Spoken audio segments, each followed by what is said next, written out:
Donc, les joints. Les joints, c'est important déjà de bien nettoyer les pièces. Les porter, que tout soit bien propre dedans. Les joints, j'ai donc utilisé un papier à joint classique. Bon, il y a longtemps que je l'ai celui-là, hein. J'avais trouvé l'étiquette, c'était de 2000. C'est pas grave. Hein.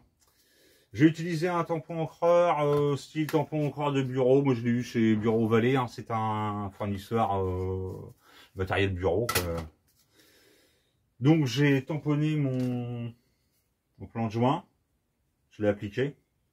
Découpage au cutter, au ciseau et à l'emporte-pièce, tous les petits trous pour les vis. Ensuite le joint, j'en ai mis un, j'ai commencé à en mettre un mais j'ai un peu galéré. En fait j'avais pas la bonne cale.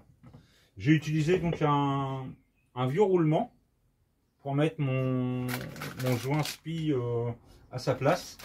Je vais finir celui-là et je vais en faire un avec vous. Hop.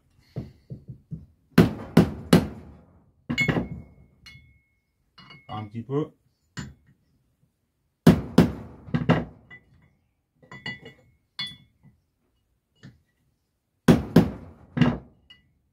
Il est presque.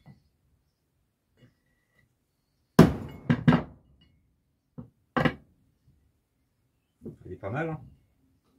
Peut-être encore un petit chouille.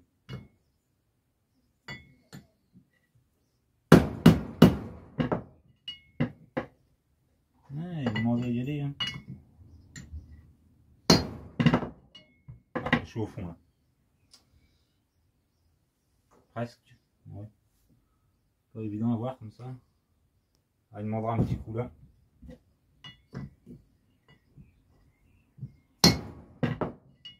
Voilà. Donc l'autre, je mélange pas les morceaux, ça va là. Hop.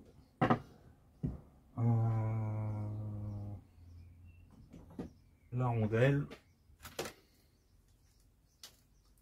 Petit coup de dégraissant.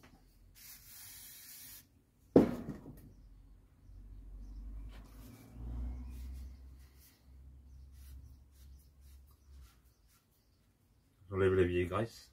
Bon, les gants, ce sera pour demain.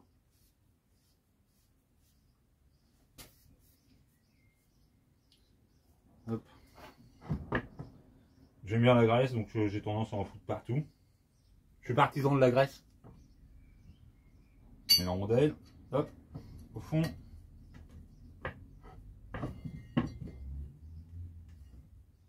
Elle applique bien au fond. Le joint spi. Donc, il a donc une partie fermée, ainsi qu'une partie ouverte avec le ressort. La partie avec le ressort va côté roulement. Vous voyez, il y a une lèvre inférieure, une lèvre supérieure déjà qui va côté extérieur. Côté intérieur, on a la lèvre avec le ressort. Bon, je mets un chouille de graisse quand même pour l'aider à s'engager. De toute façon, ça ne peut pas faire de mal. Hop.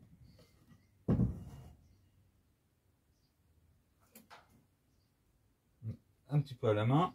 Le fameux roulement. C'est d'être le plus plat possible. Et on engage.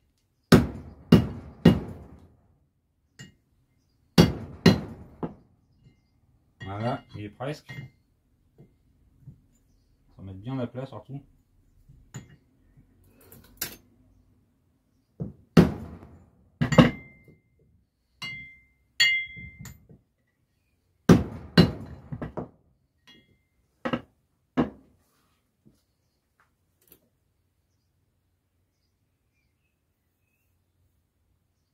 Le roulement. Un petit peu de gros, tu vois. Alors, si éventuellement il ne veut pas rentrer, je le chaufferai un peu. Mais bon. Toujours l'engager un petit peu à la main avant. Être sûr que ça pas de travers. Ma super douille, elle est là. Et là, on va y aller gentiment. L'idéal, c'est d'avoir une presse.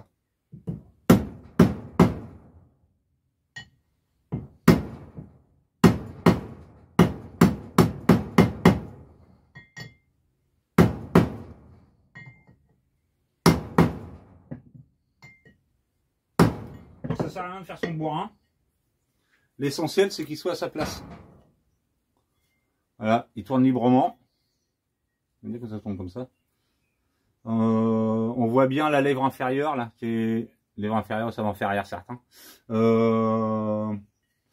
Qui est côté roulement. Donc le ressort, côté roulement, comme je vous ai dit tout à l'heure. Le deuxième, il est là. On va y faire la même chose. Le roulement. Qui est là. Je l'essuie quand même.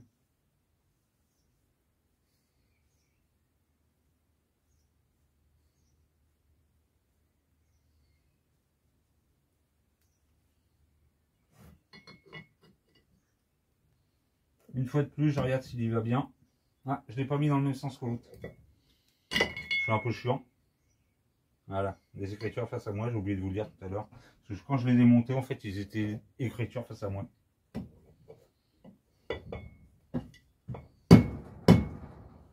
Hop, on y retourne.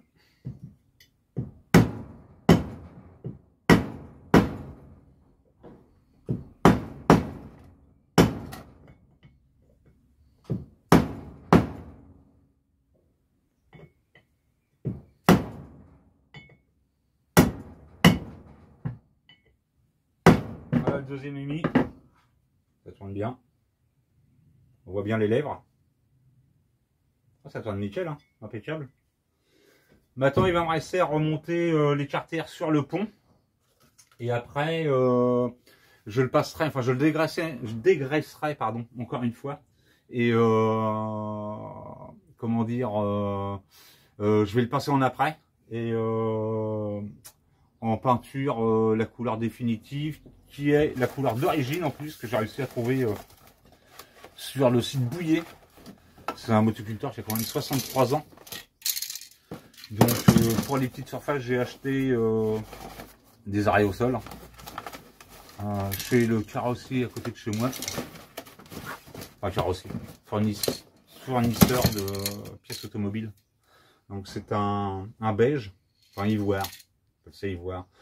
C'est le RAL 1015. Et pour le rouge, un RAL plus courant, c'est le 3020. Allez, prochaine étape, donc je dis après peinture.